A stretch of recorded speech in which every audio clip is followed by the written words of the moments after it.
in all seriousness, Please. I looked at the film and he did step out of bounds, but I'm not gonna go there. I'm not gonna go there. I'm not gonna go there right now. That's a big part of it. But What do you mean you're not going to go there right now? You just went there. I mean, I know you did. I know you did, but I stepped out of bounds? I stepped out of bounds. They don't even have that I camera gotta angle stop. of the I baseline gotta like stop. that. All I know is I gotta stop.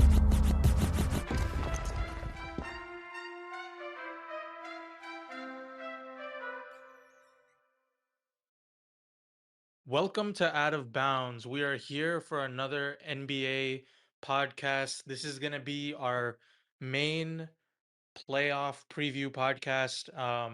We've had a few pretty good play-in games. We're recording on a Friday night, actually, so I only have Uzair and Fish with me. But it's all right. We'll get some good basketball discourse in. But yeah, what's up, guys? What's going on? It's playoff time. Finally. Yes, One more sir. day after some interesting playing games. Yeah. So, Yeah, so just to kind of recap, we'll go through some of the play-in games, and then we'll kind of go through the playoff series and just give our quick thoughts and maybe do some predictions. Um, yeah, Uzair, you want to start with the Tuesday games? yeah, we can start with the Tuesday game. Get those out of the way. So Tuesday we saw one game from the East, one game from the West. Of course, we saw the game that had a lot of people talking. Both the games were pretty good. The first one being the Hornets, and what was it? Oh my god, Heat. the Hornets and the Heat, right? So, what we saw in that game was two teams going head to head, and I think the outcome. What we talked about in our play-in preview, we sort of all thought the Hornets would win, which they did. Sent the Heat packing, although it got a little dicey at the end there. I think a big reason why the Hornets were able to pull it off is obviously Bam, ended up being out for majority of the game there. Um, the Hornets did not play like the best they could have. At least their star player didn't, but they got it done. And he did play well when it counted towards the end. So, safe to say that was a very, um, you know, not just an interesting game, but one of the craziest back and forth playing games we've ever seen. I think that was the best playing game like I watched. Like I know there were some with like the Warriors before. But like this game like had like at least offensively, like I saw like some insane shots being made, like threes going like back and forth. And then that last layup to end the game, like I feel like that was like so entertaining. That just got me like hyped up for the playoffs. And I was like, it was a really good warm-up game for what the playoffs like entails. And like I really enjoyed it. I know like right now, like they're getting like whooped by the Magic. I don't know like what happened. Um, but I think that was like the best playing game so far. It was like really entertaining. Yeah, it was pretty hype. I mean, we were all aboard the Charlotte train. I think I give Miami credit in this game because I think, like in my opinion, I thought Charlotte would kind of run away with it, but Miami, like they stuck around, like they kind of always do. Um, and honestly, like there were so many times where it just felt like Miami like hit like a dagger three, whether it was like Wiggins or Hero or something, and you're like, all right, man, like I think it's just over for the Hornets. There's a few players on the Hornets that definitely went crazy. Miles Bridges is one of them. Brendan Miller played pretty well. But Kobe White off the bench, I think changed kind Ooh. of like the tenor of that game. Um, the Hornets got really poor shooting from LaMelo Ball and Khan Kanupal. Like Khan was like 0 for 6 from 3, 2 from 12 from the floor. LaMelo shot New Year's Eve right there. That's you're This not brother far shot off. New Year's Eve. This brother shot New Year's Eve, and from 3-point percentage, he was shooting Valentine's Day, like or President's Day. It's like really bad.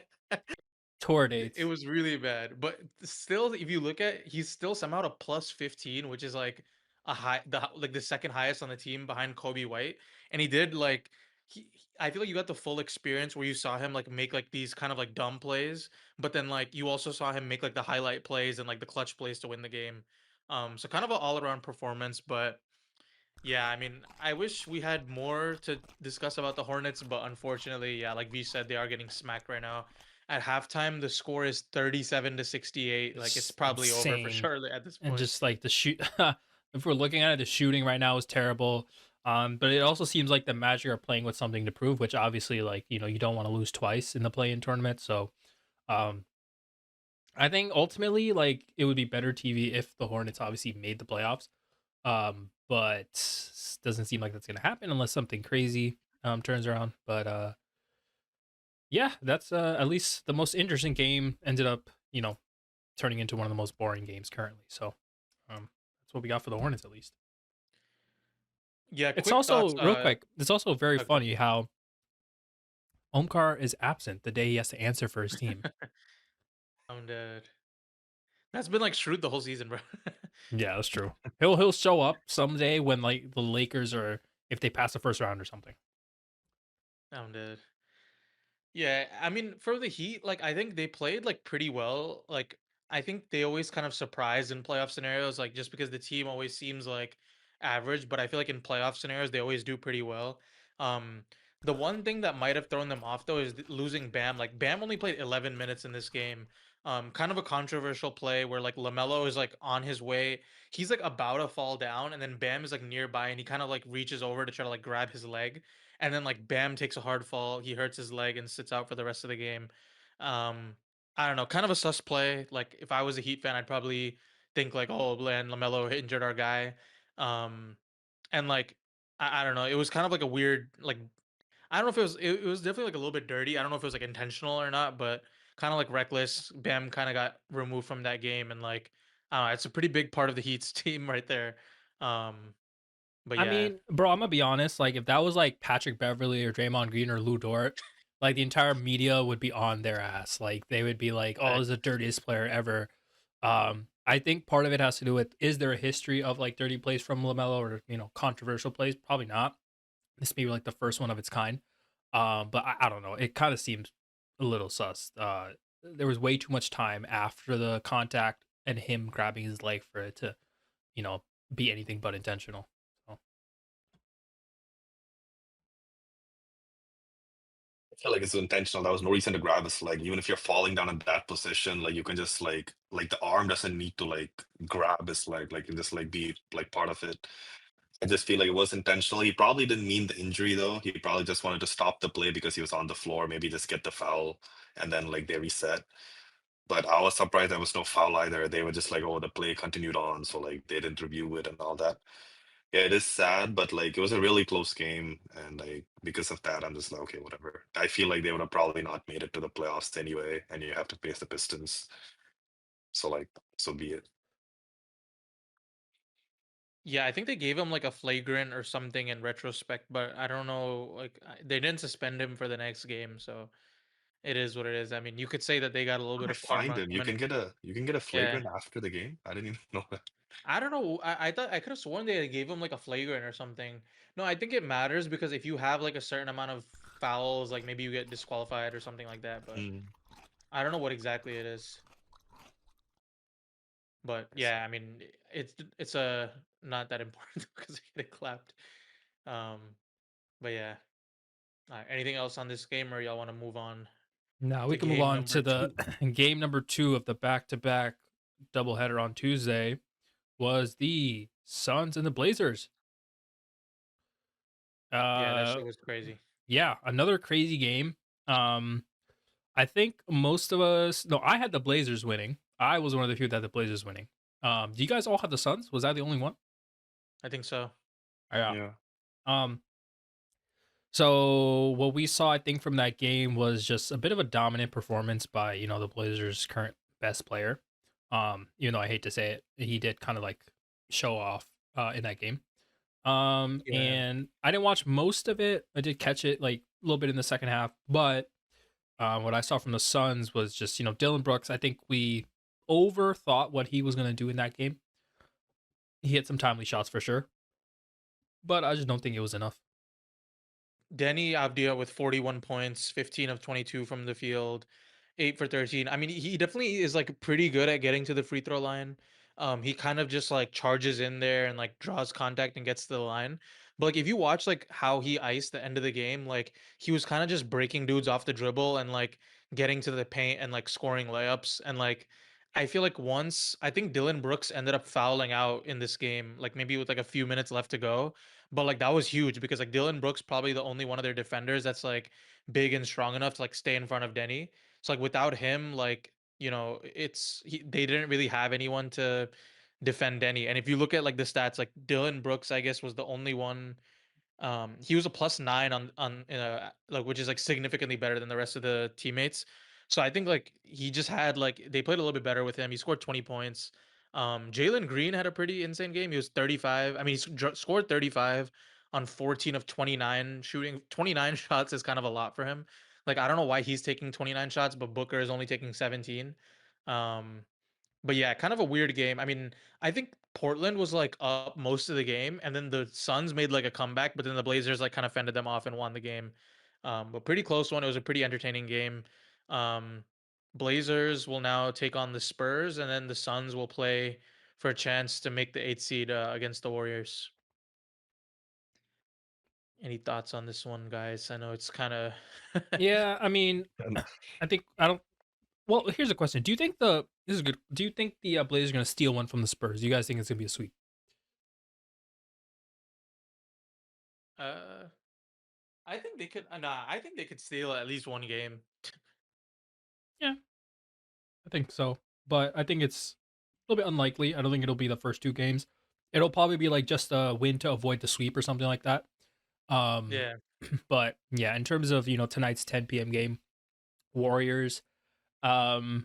Who do we got? I think dude. I mean, we'll get to we'll get to what happened in the other Warriors game, but I think I have the Warriors tonight. Damn. I'll take the Warriors too. I picked against them, so I don't know. But Curry always does this. Like he'll win one game, and then the next game, like he'll like flame out. He has done this in the like the play-in. Like he lost to the Grizzlies. I remember. Um, so like yeah, it's not like consistent because it's not a series. It's like just like a Yeah. one-off game. So like you can't expect Curry to go off every game. Hmm. But I still feel like Warriors probably gonna win it, even though Curry doesn't go off. Um, because like I watched the Suns play. I did not expect the Suns to play that way against the Trailblazers. But to be honest, I haven't watched a single Trailblazers game all year. And then that was the first game that I watched. And then I was like, oh shit, like this is their team. Like I didn't know like Abdija was like their best player. And then like they had like the ex-Celtics player, they got like Holiday, they had like the Robert Williams Dude, the III. Blazers have And a then like like they have so many random players on their team. Like Yeah. I think they even have like Amir Coffee from the Clippers. Like I don't know what's going on with this team, but it seems to be working But they had somewhat. like Jeremy Grant, like Shaden Sharp, Matisse Thybulle. Like I was seeing like random plays. But yeah, it was like a fun game to watch though. There were a lot of like post up moves and all that. Like it sort of like reminds me like of like how like Shingun plays. Like it was pretty similar. Yeah.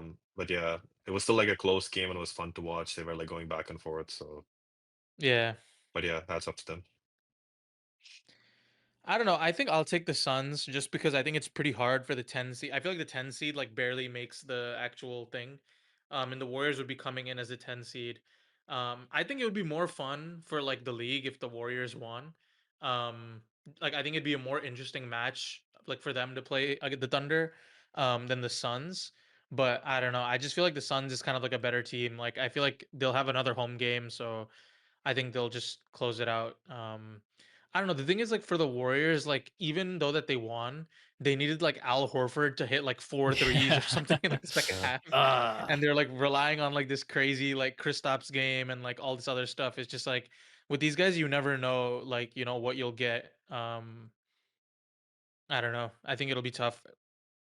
Yeah. So, with that, why don't we transition into the Warriors? We'll make some quick comments about the Warriors. Hopefully, we'll make it very quick and not, talk about the Clippers too much. But let's talk about the Warriors Clippers playing game. Um, I don't know. I guess so.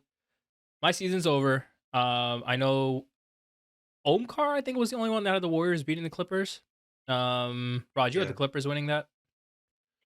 I think so. I don't remember my predictions at all. Yeah, so I mean, we had the Clippers winning that, and like to be fair, throughout the game, we were kind of the more dominant team. I think we were up like 10 with maybe like 4 minutes left or something like that, and just in Clippers fashion, we just sort of blew it.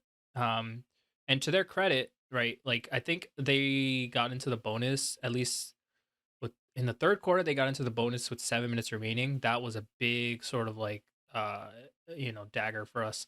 even though in the fourth quarter we did have moments where we started to pull away, but we just could not stop the onslaught. Like they were getting into the post, they were hitting the timely shots. Steph Curry is a demon incarnate. But then also we got to talk about the elephant in the room. Kawhi Leonard played pretty decent through the first like 2.5 quarters, but they figured him out. Draymond just giving 120%, showing his defensive player of the year accolades at 37 years old, just completely locking down Kawhi. Not something I thought I would ever see to the extent that I saw it, but he just had him completely figured out, and it was just kind of like he was non-existent on the court. Yeah, I think like from the beginning, like I saw like Draymond was going hella try hard. Like I remember just watching like the beginning of the game and like Draymond like shuffling his feet like crazy and like trying to like just stick on Kawhi and like I think he came into that game like so focused and like locked in on his one assignment. Um and he did that very well. Like yeah, you can't deny like his impact.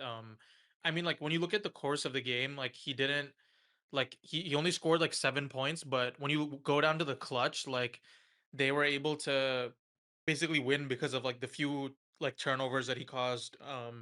Like that's the thing about the play-in though. It's like so it's just like a one game, right? So like in that one game, like if any team just catches a little bit of momentum and has a little bit of energy, like they can kind of just see it through.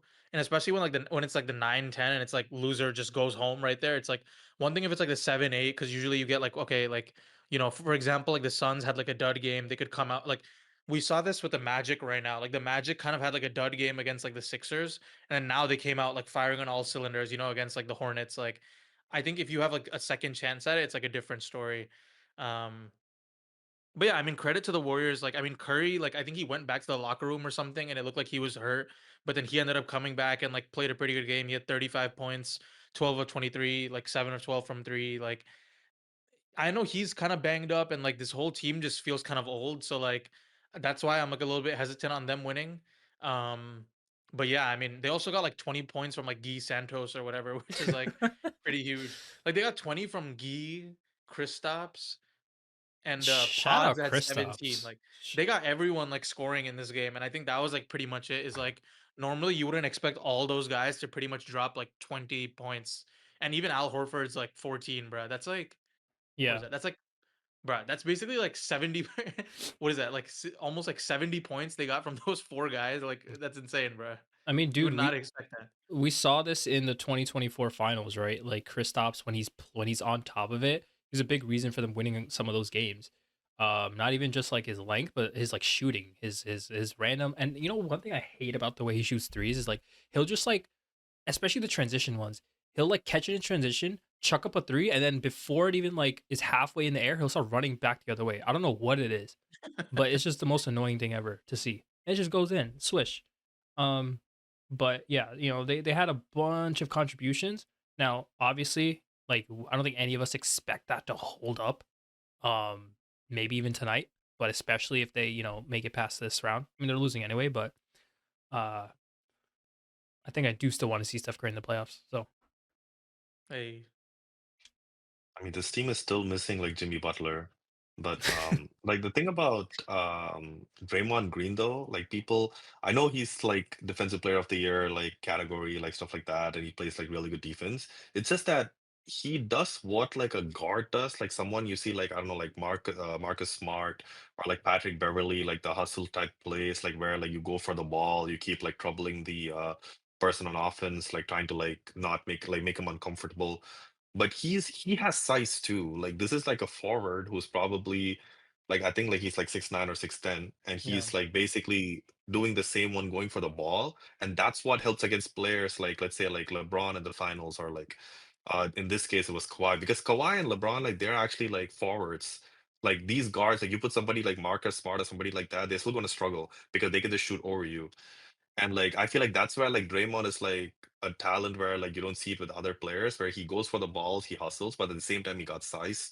So it's like really hard for like even like forwards who are like basically all-star players like score on him. And like that I think showed in that game because I did not expect like Kawhi to almost have like 0 points in the fourth quarter.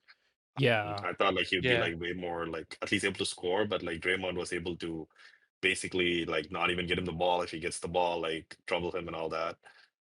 Dude. So yeah, that part was interesting. Yeah, I saw so many times exactly, like going off of what you're saying, what I saw exactly proved that. I just saw Draymond so many times just get in front of Kawhi's spots. And if you have like a Mhm. smaller guard to it, like a Marcus Smart or whatever, like sure, they can do that as well. But then the forward has the option of just shooting over them, right? But if you have a Yeah. 6'8" guy just like beat you to your spot, like there's no way you're shooting over them. Kawhi's Yeah. probably I don't think he's as tall as Draymond. Maybe he's just like an inch short or something like that. But yeah, Yeah. that's just complete domination. Yeah, I think the game plan worked out in their favor, and then Curry had a good game. Like obviously Al Horford like did his role like he always does in the playoff games. Yeah. Yeah, and I guess like that worked out for the The whole Warriors. Yes, sir. We've got Kawhi's last year coming up with the Clippers, and then we'll see what happens with that. Well, I'm sure we'll discuss that after the postseason. But yeah, I think anything else you guys want to talk about with that, or I think we're probably good to we could talk a little bit about the Sixers Magic game. What Yeah. Yeah. it Go was ahead. pretty just straightforward. The Magic just played like crap. Paolo, even though he's probably playing a little bit better this game, that game I just did not see a Paolo that could shoot, pass, or dribble. He was like he was just completely passing up open shots. Don't know what was going on there. But the Sixers also played well. Maxi's a beast. Play in P showed up. VJ Edcombe contributed. I mean, you had Andre Drummond make 2 threes in one game. So, He made um, like dagger threes where yeah, I was like, yeah, what is going on? that last dagger three that had me shook. Like, you're not losing a game if Andre Drummond makes 2 threes in one game. So, yeah, that's all I really got to say about that game. Yeah, I mean, I think Paulo was atrocious. Like, this is, I know, like, he's kind of had like a bad reputation, but like, if you watch this game, like, this is kind of what everyone is like saying about him. Like, it's just like he feels like a little bit awkward and uncomfortable at times, and he tries to like do these things and like make these plays, like, and he's like a little bit slow, like he's not precise really. It's just like a little bit sloppy, I think is like the best way to say it. And it's like for the play style that he has where you're like so like jump shot heavy and stuff, like you kind of need to be pretty precise in how you play. Like he shot 7 of 22 from the field, 0 for 5 from 3, only 18 points. Franz 12 points, 5 of 11 shooting. Like when your like two best offensive players play like that, like you're probably not going to win the game. I think Desmond Bain was probably the only reason this game was close. Like he had a pretty good game, 34 points on 10 of 16 shooting. And then everyone else like is like only 5 points or like less, like it's like such a weird team. Like I don't know what to like make of them. I guess they're gonna beat the Hornets today, though. I think if we did this podcast before that game started, we all probably would have picked Oh, the 100%. Hornets to win. 100%. Um, but like I don't know. I guess we'll see. Like it's such a weird team to me. Like if they lose in this round, like I could see them like firing their coach. Um, I don't know if they're gonna like fully like break down the roster and stuff, but like definitely firing their coach, I feel like is on the table.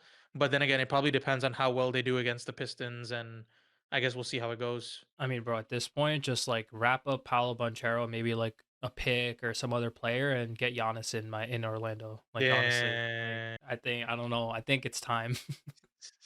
I feel like the Vishok, Bucks would happily do that shit. dude, of course they would, bro. It would be like their Yeah, Jabari Parker Bucks era, yeah, straight up. I yeah. think the That's not a bad Magic idea, like actually. no, the Magic have always been good at like perimeter shooting, and like I feel like that's what's like playing out against the Hornets right now because like that team is just all threes. Yeah, And then because like what the Magic did, they lost to the Celtics, and they were like, okay, we have perimeter shooting defense, but let me go get Desmond Bain so like I can have like perimeter shooting, but as well like get some offense. And then this is like perfectly fit against the Hornets because Hornets need threes, and like this perimeter shooting like works out perfectly for that. yeah, But the 76ers are not like a shooting team. Like they like drive, and you can see that difference in the free throws. Like one day, like Desmond Bain was able to get free throws, like the others people weren't like driving enough. And but I just like dread this like new like series now because the Pistons are also a defensive team. The Magic are also a defensive team. I just feel like it's going to be a slugfest, and it's not going to be Damn. entertaining. But yeah, I'm not looking forward to that series. yeah. Me neither. Yeah, so let's start with the playoff preview. So we have the Pistons probably gonna play the Magic, who are up Let's see. What is it now? Oh, geez, it's still like 30, dude. Yeah, it's 30 points, like halfway through the third almost.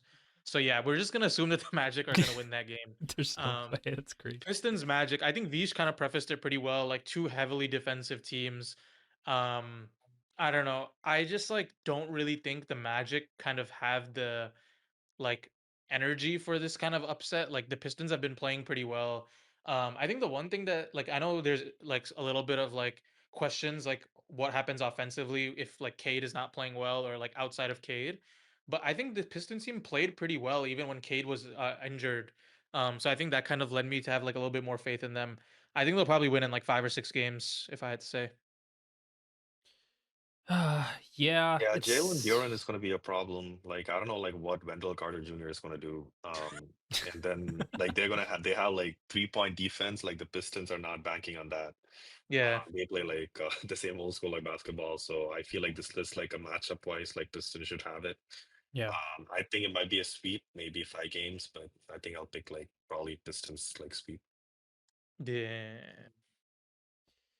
Yeah, I'm gonna go 5 for this one. I think just there's, we always have that thought like, oh, they can steal a game, they can steal a game, which probably it will happen here, but I don't think it's gonna be anything more than that. Um, I think Mhm. the Pistons are just like we sort of talked about in the play-in preview. They're sort of hitting their stride a little bit toward the end of this regular season. Um, with Kate coming back and them finally, just getting into the momentum of things. So I think it's gonna be Raps. I probably won't watch this series as much, catch a couple games here and there, but shout out to those who will. Yeah, let's just go down the East bracket. 4 or 5, Cavs and Raptors. I mean, dude, if the Cavaliers lose this shit, like you gotta like you gotta fire everybody and like trade everybody. Like the Cavaliers should not be losing this. Like with all due respect to the Raptors, like I think they're pretty like they did a good job of like making the playoffs. Like I think I would have thought they're like a little bit above, like maybe like I would have thought they'd be like a 7 seed or something. So kudos to them for like being consistent enough to be the 5 seed. But like the Cavaliers with Donovan Mitchell, like Evan Mobley, Jared Allen, and like James Harden should not lose to this Raptors team. Like, I'd be shocked. I give me the Cavs, man. Like, I think they should win this in like probably 5 or 6 as well. So I'm not gonna say that the Cavs are gonna lose, but I think we're gonna be surprised by what we see in the series. I think Damn. I really think we're gonna see like Scotty Barnes play a pivotal role in shutting down like Donovan Mitchell. Like I'm not gonna lie. Like I know that's kind of wild to put out there, Damn. but for what I've seen from Scotty Barnes this season, dude, I'm so serious. Like I've seen this guy like move so much faster than he did in the past. And he's huge. You talk about Draymond moving fast. This guy's huge, right? And I just think like the Raptors have a pretty decent team to go up against the Cavs, I will say. Um, so I think I'm gonna give a hot take. I'm gonna go 7 games here. This is my first 7 game prediction. But Cavs or Raptors though? I'm gonna give it to the Cavs. I'm gonna give it to the Cavs, but I'm going seven Damn. games. That setup was crazy. There, you and him. I was shook, bro. I believe in the 6. I'll pick like Cavs and like 6. But yeah, like you're totally right. Like I feel like the Raptors got size and speed. It's just the Cavs have like way more stars and are probably like more skilled. But like the Raptors still got like Brandon Ingram, like Scotty Barnes. I think it was like maybe RJ Barrett, like quickly and all of those guys. Um, but I still feel like Raptors still have a complete team. They're gonna hustle. They haven't really shown any like weaknesses throughout the season. They've just been like the same team, like consistent doing what they do, and they play like team basketball. And I feel like the Cavs just like they just made that trade. They traded like Garland for like Harden. Harden just joined the team. You still have more skill, but sometimes like the better team like he takes a game here or two. So I'm gonna pick like Cavs in 6. Damn. So now let's go to the 3-6 matchup. I mean, Knicks and Hawks is a little bit interesting. Um, I think like this is probably like the toughest first round matchup for like any of the higher seeds, I feel like. I think the Hawks are a pretty good team. Like they've been kind of up and down, but again, ever since they've traded Trey Young, like they kind of caught fire in the end of the season there. Like, they had like a 12-game win streak at least. Nikhil Alexander Walker was playing well. Jalen Johnson, like they have a pretty good team. Um, I still think like the Knicks probably win this, but I think like I think this is a 7-game series, honestly. Like I don't think the Hawks are gonna go out easily. I think it's gonna be pretty close. I just think like in the clutch, like when it gets down to it, I think Jalen Brunson is gonna deliver, and I trust him to deliver more than whoever the heck the Hawks have. Like, because I don't know, I always feel like whenever it's like clutch time scenarios, it's always easier for like a guard to like do something than it is for like a forward or like a big man. Like it's just easier to create space. Like if you're a guard, right? Like you're like quicker. You can run like a pick and roll. You can do whatever to get some space. I think it's a little bit harder for the Hawks. Um, but I think they'll give them like a pretty good run for their money. And I think like at times it might even look like the Hawks will win like the series. Yeah, this is a game where I mean, sorry, a series where I think I mean, firmly have the Hawks taking game 1. I just have a really good feeling about, um them going into this series. Just I think they have something to prove here. They've been playing well this regular season and they have to prove in the playoffs. I think the Knicks might get a little complacent um with the Hawks thinking that it's I mean, going to be just a walk in the park, which it's not. Jalen Johnson, like you said, has been playing lights out this year. Um, Low key an all NBA selection. Nikhil Alexander Walker making huge jumps. I don't know what's going on in this family tree, but like there's something in the blood. Um, so I think that's their main. Those are their main players, right? But I think that should be enough to take a couple games here. I think the Knicks are still gonna win. I'm gonna go 6 games here with the Knicks. Um, I think Cat has to show out. He absolutely has to. They don't necessarily need him to do that for this series. I think they can get by with like Jalen Brunson, heroics, and everyone else. But yeah, I think it'll be a very interesting series to watch. Definitely be keeping my eye on this one. Yeah, like I feel like Cat got to show out. Like I don't see any like good like defense or like forwards or like center that the Hawks got. I'm assuming like Jalen Brunson will be facing off against like Dyson Daniels, and obviously Jalen Johnson with the forward. Um, so like I know Dyson Daniels was leading with steals last year. I'm not sure like how he's doing this year, but they still got like pretty good team out here. The Knicks, like they've been like consistent. Like I know they after they won the in-season tournament, they like slacked off a little bit, but they then got their stride at the end of the season. I think like their sight has to be on the Celtics. Like they're probably gonna get that rematch. That's what they're hoping for. But for now, like they need to get past the Hawks. I think I agree with you guys. This has a tendency to go to 7, but I think I'm gonna go pick 6 because I feel like Cat's probably gonna make the difference in this game. And you got like Jalen Brunson for the clutch. So like yeah, they might steal like maybe 2 games. I'm gonna go like Knicks in 6 for this one. Yeah. All right. Moving on to the last East matchup, Celtics and Sixers. Um, I mean, I don't know. I think Boston is widely regarded as like the best team in the East. They've been playing pretty well.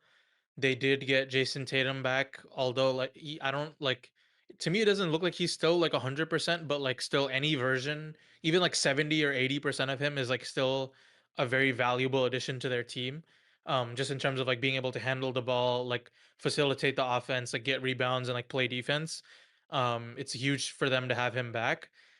Um, I don't know. I think the Sixers, like they've been pretty like they haven't been playing that well recently. Um, but I don't know, they still have like a lot of good players on their team. Um, I probably think the Celtics win this one in I think it depends on like if Embiid comes back cuz the thing is like the Celtics don't really have like that great interior defense. Like it's pretty much just Namias Kita or whatever and Vucevic, I think. So like if Embiid comes back, like I could see him like creating a little bit of matchup problems for the Celtics.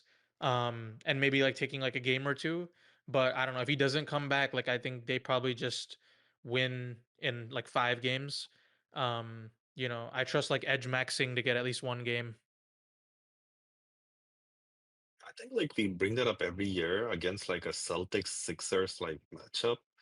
But like I feel like Embiid is useless against the Celtics. I don't know why. Like It's a that man's curse. MVP. But like, yeah, he gets swept by the Celtics every time. Like he had That's so true. many opportunities, like almost like for 5 years, I feel like they just lost to the Celtics every year. But Al Horford is like that though. Yeah. That's what you're I know, He's discounting. I know. I he's was gonna getting bring that guarded up. by the ghost of Al Horford still. Um, but yeah, but I know the Celtics don't have like probably like center depth this year, but I feel like that's still going to be excuse that we bring up. Like we think like Embiid's going to show up. Like I don't even know if Embiid's going to play. But yeah, like I don't. I feel like the Celtics probably going to sweep the series. But I know we got like Maxi and Edgecombe this year, like which are more like guard players, which are probably like the ones like Celtics cannot do against because Celtics are always really good against like forwards who are like really good. Like they did good against like Giannis or like Embiid. I know they had problems like in Jokic, but those two like they're pretty good at the East. Yeah. And maybe this year it'll be different because like Maxi is their best player, not like Embiid. But I still feel like Boston's gonna own them. Like it might go to 5, but I'm gonna pick a. Okay, I'll pick 5 for this one. I picked a sweep for the Pistons one, so I'll do like Celtics in 5. Damn. Y'all ain't met playoff P yet, huh? Oh, I forgot. Bro, y'all have forgotten about playoff P. No, but like I'm half joking, but half kind of serious. Like I don't think the Sixers are gonna win the series, of course. I've got them. I've got the Celtics in. I'm gonna say 6, man. I'm gonna say Celtics in 6, and here's why. I think playoff P is gonna be even more pivotal than Embiid. Here's like I think it's not about him playing well, like taking over the game or anything like that. I think him just having a decent game is so important for the load to, sort of lessen for Maxi and even like VJ Edgecombe, even Embiid to some extent. I think they just need a lot of options to even take a game from the Celtics throughout the game. So if he can have a decent game, put up like, like 18, 19 points, I mean, ideally like 20 or more on like at least like 55, 60% shooting, like that'll be everything. That's all you need from Paul George at this point. He's not the defensive, threat that he was before. Still plays pretty decent defense, but I think that'll just go a really long way here. So Celtics in 5. And if they win a game, then I'll watch that first game and I will have my Paul George jersey on. Hey. So are we on the West now? Yeah, let's do West. So we can start at the top. I mean, I guess we don't know exactly who it'll be between the Suns and the Warriors, but whoever wins that game will play the Thunder. Um, I don't know, bro. I think they're just gonna sweep them out. I think it's good. I don't think it really matters. Like, I think if the Warriors are there, like maybe there's a chance like they snag like one game, Yeah. just like from Steph Curry going like ballistic or something. Yeah. I think for me, like personally, I would rather want to face the Warriors just because I think it'll be like a cooler storyline, and I'd rather like the Thun. I think they'll for sure do it, but like I'd rather the Thunder try to have to figure out like, oh, how do we stop Steph? How do we like game plan around Draymond just so they have like something to do. I think like against the Suns, like I don't really see them like posing that much of a threat to them. So I'd rather like kind of play the Warriors, but we'll see whoever it is. I think whoever it is, like I think they'll be ready. Like I think the Thunder have swept their first round opponent the past 2 years. I'm predicting that goes 3 in a row. Yeah, I think it's cooked. I think Thunder's gonna sweep. And we'll talk about what happens in the second round when we get to that point. But I don't really see any like, dude. At this point, like I think Shea might even not even play in the fourth quarters as much in this series. It might just be one of those again where he like gets his 20 points and then he chills for the fourth quarter. Yeah, ultimately I think you have a better chance with the Warriors snagging one than the Suns, just because Steph Curry is on the floor. Anything could happen. But yeah, I'll definitely be watching it if the Warriors if the Warriors make it, I will definitely be watching this series. If the Suns make it, I will not be watching this series. That's what I'll say. But yeah, I got Thunder in 4. Yeah, there's good storylines. I think if the Warriors make it, just kind of like thinking back like the old era of like the Thunder when they couldn't like beat the Warriors, and now it's like kind of like flip flopped. So I think those would be cool storylines. Um, That's not much to say, bro. Like I feel like it's gonna be a sweep. Like Thunder's been consistent with that. I don't think the Suns can do much. Warriors maybe like you need like Steph Curry magic, but even then like you got like Lou Dort and all of them guys with the Thunder. So I just feel like it's like a moot point. Like Thunder is probably gonna go to the second round. So yeah, I'm picking a sweep as well. they All right. Now let's go on. Lakers, Rockets. This is honestly like okay. I think a lot of this depends on if you think Luca and Reeves will come back, but like, bruh, if the Rockets cannot beat this team with like who's the second best player on the Lakers right now after LeBron? Luke Kennard. Vanderbilt. Luke, it might be Luke Kennard, bro. Or Rui Hachimura, or like who are we talking about here? Like Nah, if Rui the Rockets Hachimura is only as good as the person passing to him. if the Rockets cannot beat the Lakers without Luca and Reeves, bruh, like that's just like, dude, you might as well blow up the team, bruh. Like, what are you doing? Yeah, I don't see a world where the Rockets don't win this series. Now that Luca and Reeves are out, I think if they were still here, I would actually have the Lakers winning this series. Yeah, for sure. But I just think like, dude, if KD loses to like LeBron without any help, like, bro, that cannot happen. It just can't happen. Like, it's just the world will not be Yeah, okay. it can't. Nah, that team, like, I don't know. I think probably like 5 games. Like, I think they should win. And If LeBron wins this series, like, and I'm saying LeBron, not the Lakers. If LeBron wins this series, like, we're gonna have like more conversations than we've already been having about him. yeah, for sure. Right, he's not going to help out on defense. Like I don't see this happening. Because it's not like the same LeBron. Like he still like knows the plays. Like he still has the same like game knowledge, ball knowledge, and all that. But I feel like just by the fact that like this defensive like prowess is not the same anymore, I don't think it can work against the Rockets, who are like a very physical like team. But yeah, but having said that, like KD already has a lot of tarnishes to his like career. So like I feel like he just cannot lose this. He gotta take over maybe like 27 to 30 points a game. Um and like I think Rockets can take this in like I would say 5. I want to say 6, but I think it's gonna be 5, even though Lakers got home court. So I think I'll go with Rockets in 5. I mean, I'm just waiting for the second round matchup though against the Thunder. But yeah, for now, like because Şengün's gonna go up against I don't know like DeAndre Ayton, Jackson Hayes. Um, yeah, like the last says everything. Like I don't think they're stopping them, so it's gonna be pretty easy here. Yeah, for sure. All right, we can go to the 3-6 Nuggets and Timberwolves. I mean, this is a pretty interesting series. I think if the Timberwolves were fully healthy, it'd make me like I don't know what is like their status honestly. Like I feel like everyone is gonna play. Um, I mean, Anthony but like Edwards I is know, definitely he's probably gonna play, but dude, he just has not played in forever.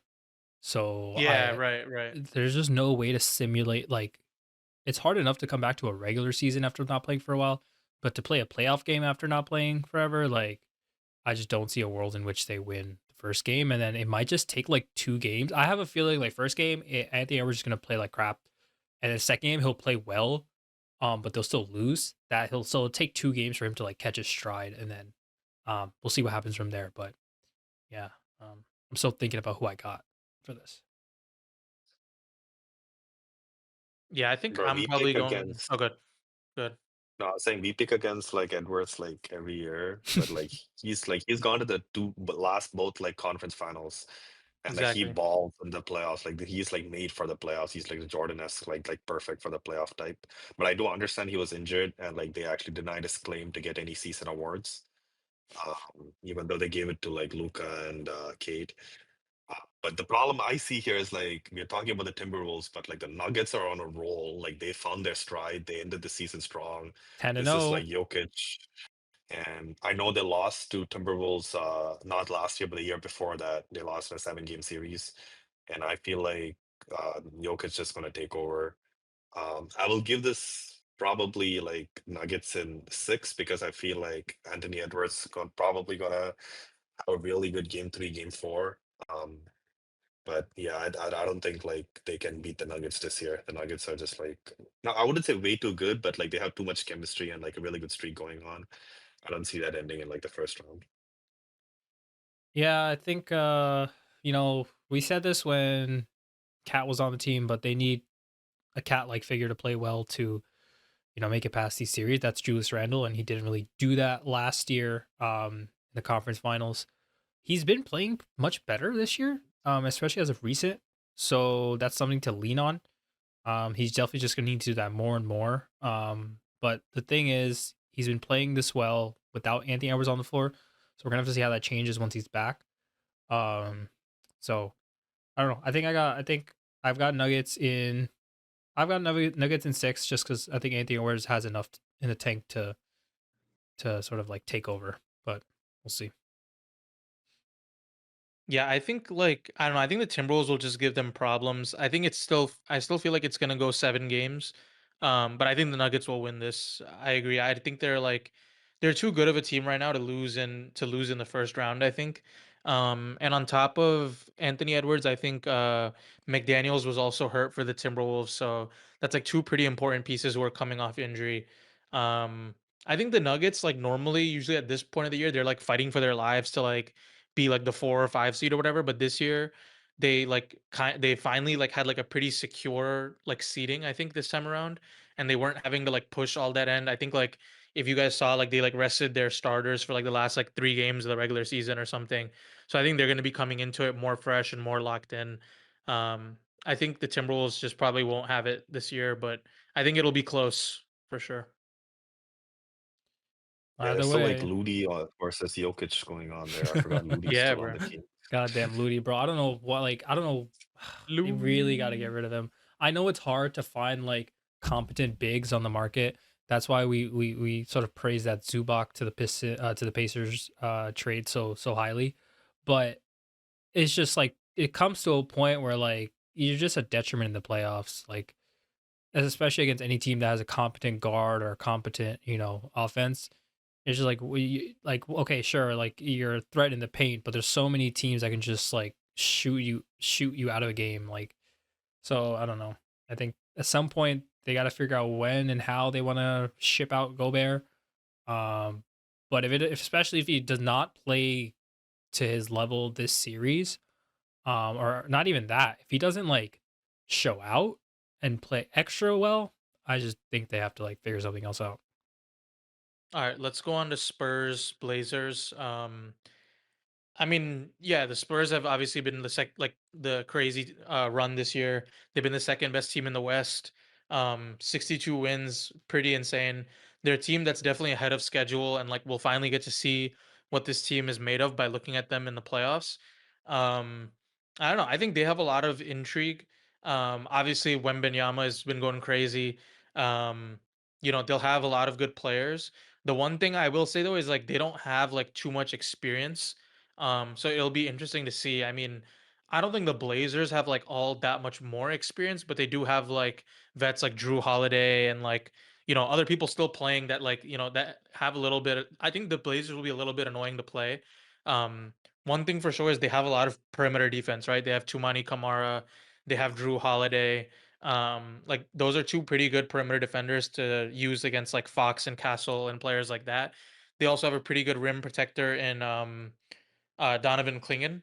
And then again, like we mentioned Avdia before, like I don't think the Spurs have like a natural defender for someone like Avdia. I guess it would be maybe they would use Castle, but I don't know. It seems risky because like I think Avdia is just gonna keep drawing fouls. But I think the Blazers will be like a little bit annoying to them. I'm gonna take Spurs in like 6 just from like I don't know, maybe having like a little bit of faltering from lack of experience, but I wouldn't be surprised if they win in 5 games either. But I think the Blazers will snag at least one. So, I mentioned this not last pod, but I think the first pod actually, the 2 pods ago, maybe even 3 pods ago. Um, what was gonna happen with Wembanyama once the postseason comes around, right? We saw so many times throughout the regular season where they were just playing him very sparsely, right? 20 minutes here, not playing in the fourth. How is he gonna play in the playoffs? I think you can get by this round without him playing like 35 plus minutes. I think we've seen many times throughout the season where the Spurs have won without him against like competent teams. So I think it's possible. We'll talk more about what his role is gonna be in the second round and forward. But um, yeah, I think I'm gonna go with 5 for this one. I think the Blazers are, yeah, like Denny's Denny, but I think I just don't like think it's gonna hold up. I think also when think of like the refereeing when you get into deeper into the playoffs. They let a lot more slide, especially in clutch situations.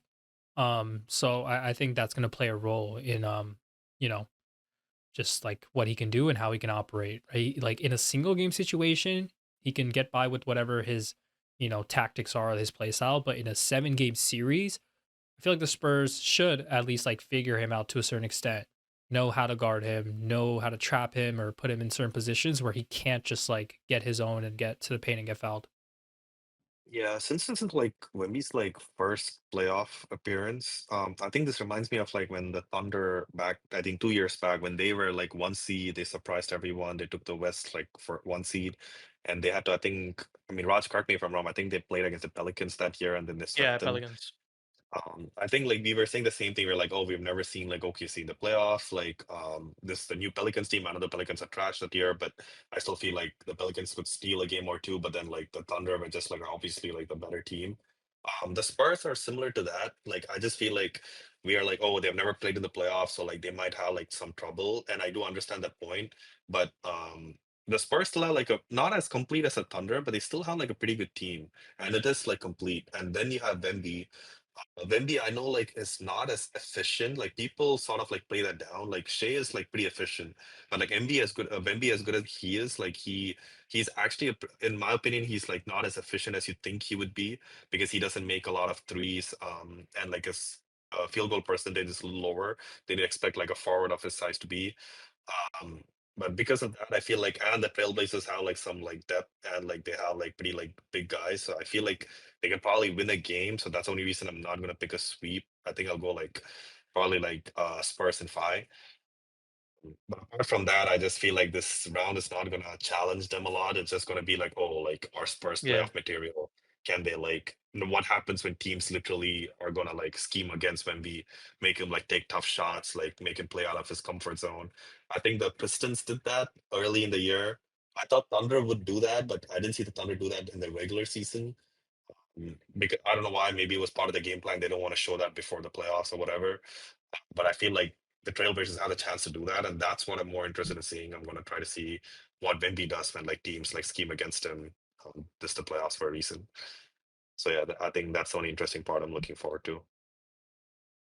Well Yeah, I said. think the Thunder matchup was pretty interesting because I think he like came off the bench like half those games. Like I think there was one game that he started, and that was like the one game the Yeah. Thunder won. So like that those are hard to compare. But I agree. Like I'm like pretty interested to see how like teams like scheme against Wemby, and like not really discussing Wemby in general, but I think the one thing is like the one thing that the Spurs are very similar to the Thunder in is I think their 3-point shooting is like a little bit like suspect. Like I think it's pretty streaky, right? Like they have like people who can knock down shots, but I wouldn't say like they're all like good or consistent shooters. So I feel like in the playoffs, like a lot of these guys are going to be left open to shoot from three, and it's like, are they hitting their shots or not? And that's going to determine like whether it's like a close game or whether like the Spurs win by like 40 or something. Um, but yeah, I mean, I think it'll be a pretty fun first round. Um, yeah, I think that's pretty much it for our first round preview. Um, do you guys want to do like your final award predictions before anything comes out?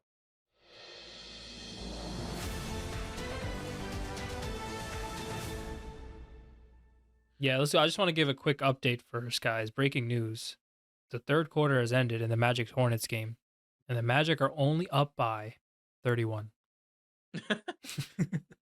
All right, we can And get then into Lamelo hits a three to cut the lead to 31. Yeah. can't wait. All right, let's get into the awards. Roger, where should we start? We could start with MVP. Okay. I mean MVP. I think V had predicted it, but I think at this point, I think it's pretty clear it's going to be Shea. Um, I think he was just the most consistent out of all the players. I think throughout the year, everyone was like, I think first like Shea kind of had like his sights set on it. Then it was like, oh, is it Jokic or Shea? And then it's like, oh, is it Wemby or Shea? And then it was like, oh, is it like Jalen Brown or Shea? Or is it like Cade and Shea? And like, and all these people, it's like they're bringing up these people to go up against Shea, but like Shea Yeah. has been the one constant in all those. So I think because of that, like he's probably just gonna win it. Like he kind of won like all the straw polls. Like there's so many things you can say about Shea, but I think like this year, like he's upped his efficiency even more. Like he pretty much averages like 31 or 32 points on like 56% shooting, which is insane. I think him and Jordan are like the only guards to have like 30 plus points on like 50% or more shooting. And like Shea has now done that 4 times. Like he's like literally only him and Jordan have done that. Plus he has the 20-point game streak going. Like he has the record for most consecutive 20-point games. Um he leads the league in like clutch points despite like not sitting out like 21 first quarters or fourth quarters or something. So he's just like a monster. Like I think he kind of dominated this season. I think he'll win it pretty easily. Yeah, I think one thing I'll know. I also have Shay, but I think one thing I definitely want to note is that like we say this, or a lot of people, do this every year. Not every year, but a lot of years where there's like, oh, this is the front runner for the MVP, and then oh, but this guy's right behind him. But when the votes come out, we see the tallies, it's not close, right? I think a lot of people just go off media hits and highlights, and they don't understand how the voting process works for this kind of stuff, and who gets to vote, and what contributes to the MVP. So, I think a big, what we just talked about with Wembanyama's lack of efficiency. I think that's definitely plays a role in a lot of the people who vote for MVP. Um, yeah, I just think like Shay's just had just another monster season. And I don't really see how you could make an argument for Wembanyama to be MVP outside of just like hype or like tweets or media hits. Yeah, I think like the case for Wemby was more of like last year's Spurs were really bad, and then this year's Spurs are.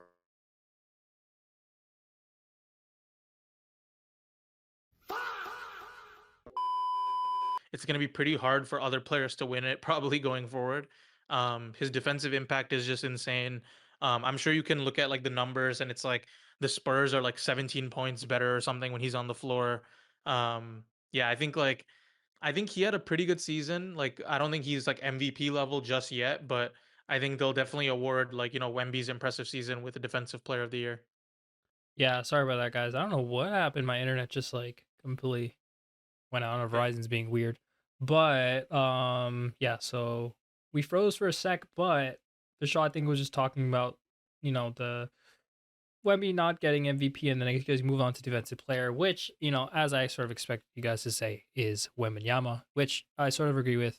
Um, there was also no way they were going to give him MVP and defensive player of the year. I don't know. That's just like a little absurd to me, but he doesn't even meet the requirement for that anyway. So first of many defensive players, I think he's probably just gonna win this a bunch more times, which is fine. I mean, that makes sense. If he wasn't winning it every year, that would be kind of suspect. So, um, not really much of a question there. Yeah, I think he needs to win more than Rudy Gobert at this point. So like that's going to be the minimum in the next 5 years. But yeah, he's going to make a point. I don't think this is not even a competition for Defensive Player of the Year, though. In my opinion, it's just going to be Wemby. Yeah. Yep. All right. What other awards are there? I I think guess the next Go to hard one sixth man probably Rookie of the Year. or rookie or Oh yeah, yeah, we rookie go. of the year. Hmm. I mean, there's only two options, right? Like Khan or Cooper. I think they're Yeah, just. I that's pretty think. much I it. mean, Yeah. I. It's tough, right? Because like, do you give it based on the performance of the team? You got to give it a Khan, right? He's also the first rookie to lead the league in 3 points, right? Like that's huge.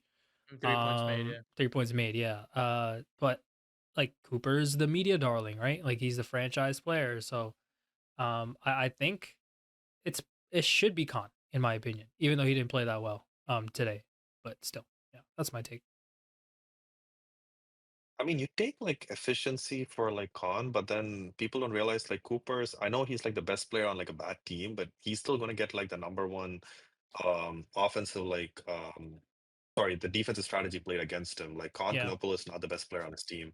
yeah, So like he's not facing the best defenders. He's doing his role really good. And yes, he's a really good shooter. And like I'm not gonna compare him to, like Luke Kennard or something like that. I understand he's like a better player, but there's a reason why like Cooper Flag is like the star because he's like the best player on that team. So I still feel like it should be Cooper Flag. Concanopoulos has like the really good season. I do understand, but I still feel like him being like the second best player on the team, he was able to do that. Like maybe if Cooper Flag was the second best player, like he would have been like doing that as well. So because of that reason, I think I'll pick Cooper Flag. It's a fair point. Yeah, I think I'll take Cooper as well. I think it was pretty close between the two, but Cooper had like a pretty strong close to the year. He had that 51-point game against the Magic, and then he had like a 45-point game against the Lakers. Like scoring 96 in 2 games is pretty insane. Um, he also like just turned like 19 or something. Like he's like, yeah, he also like just turned 19 years old, bro. So That's like insane. this guy has a problem. Like his birthday's in December 21st. So yeah, it's like 4 months since he's been 19 years old. Like when next season starts, he's still gonna be 19 years old. Yeah, Like, that's bro, like what. Oh so man. yeah, I think he'll win. Like I agree with Vish. I don't think they look too much at winning. Although like Yeah. Khan did have a pretty good rookie season, I wouldn't be mad if he wins either. I think they will just give it to Cooper though. Yeah, I think you guys probably won me over. Um, and think about it, and it's like I'm just looking at the stats, the season stats, and then just thinking about like this Mavericks team, how like they're just kind of like crap. So yeah, I think there's a good case for Cooper there. All What we got right. next? Rookie of the year, Six sixth man, man of the year. 666. I haven't really been following this one too much. I'm gonna be honest. Um, but Yeah, I think Keldon Johnson is like one of the favorites. Um, yeah, Keldon Johnson is like a pretty big favorite. Jaime Jaquez is next. Nas Reed, Reed Shepard. I feel like it'll probably just be Keldon. Like I don't think they're gonna give it to Jaime Jaquez, unfortunately. it's a bit of a weird like year for the six man. I feel like it's been a quiet six man race. Um, yeah, for pretty much everyone past Hami Jaquez. Yeah, they're not gonna give it to him. I mean, if you're looking at the odds, it's just like completely domination. So yeah, I think Kelton Johnson. Yeah, Keldon Johnson is like minus 400, bro, at this point. Jeez. Yeah. I'll say like Luke Cornett had like more of effect off the bench than Keldon Johnson. Yeah, The goat. Uh, but yeah, I mean, Keldon Johnson has the stats and like shooting behind him. But yeah, I mean, I don't think I can comment much what on the this. I'm just hell? gonna go by like stat line. I feel like Keldon He Johnson should win. averaged 13 points, bro. Wait, that's And crazy. that's 6 man, bro. Why is he such a huge like favorite? Then I don't understand. Probably just because like you I guess compare like it to it's the rest also of the like team.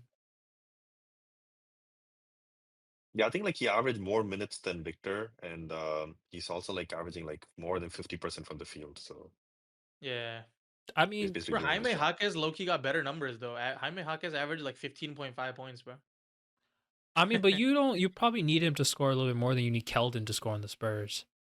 Because you got like Yeah. high score, you got Wemby, you got Stefan Castle, you got Vassell. So I think, I mean, regardless, 15 or 13 points, like having those kinds of people that can produce off the bench consistently is huge. So, yeah, six man. What we got next? All right, let's see what's next. Uh, Sick. We did rookie. We did six man. Most improved player. Oh, I think, dude, that's got to go to Nikhil Alexander Walker. Yeah, I was gonna say Nikhil. Nikhil Dude, for it's sure. just like the he's always been. I mean, remember he was on the Timberwolves. He was kind of that like shooting threat, and then like he was actually a pretty good defender too.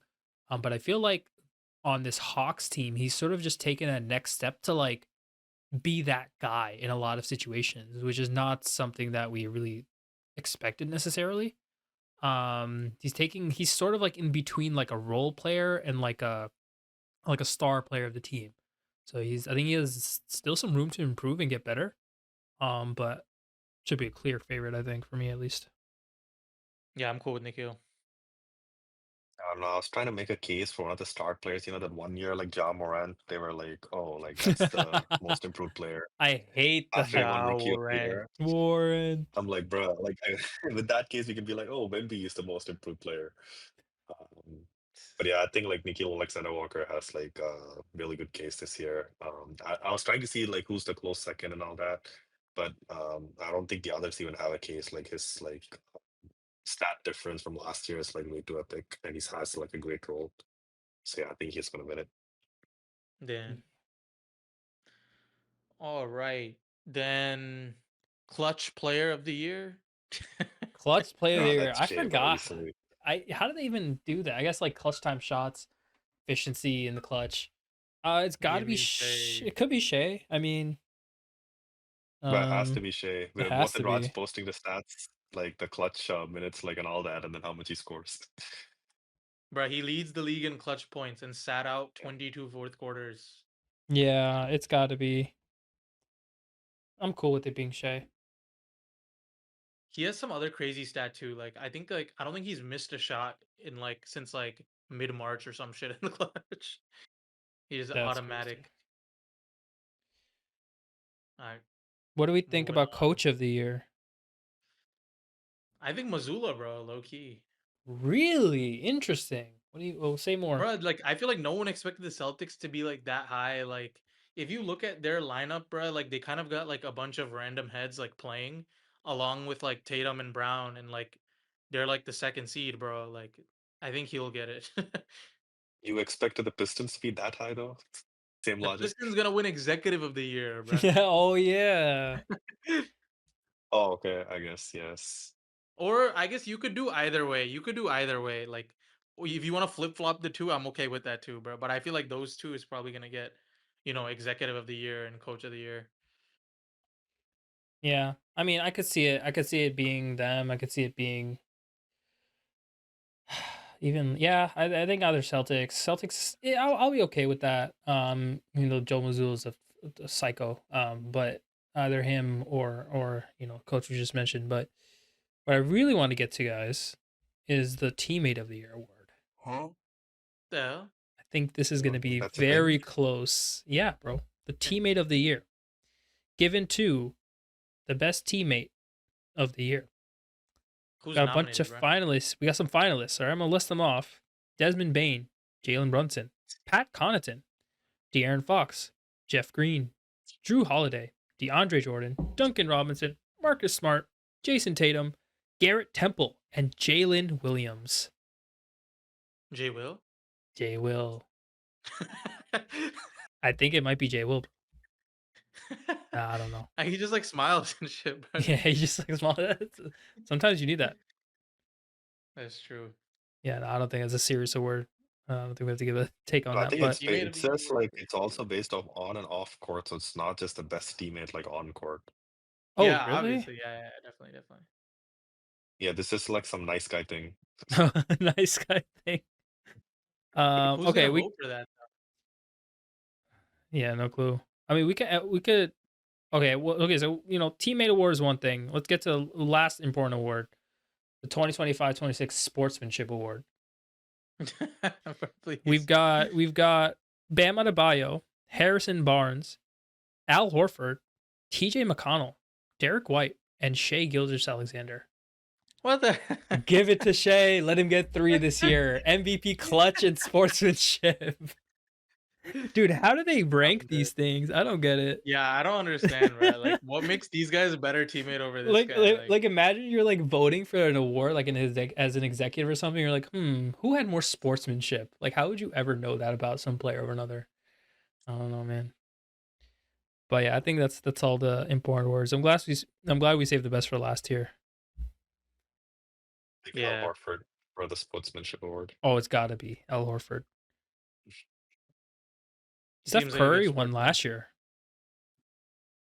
That's crazy. Yeah. Damn, Magic's still up by 30.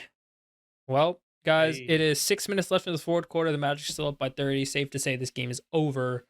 But you guys want to add anything else? No, I think we're chilling. It was a pretty good preview podcast. I think, once the round one ends, we'll probably do like a round one recap and round two preview and kind of just go through round by round till the end. I mean, now it's fun though. We're gonna watch playoff basketball. I'm excited.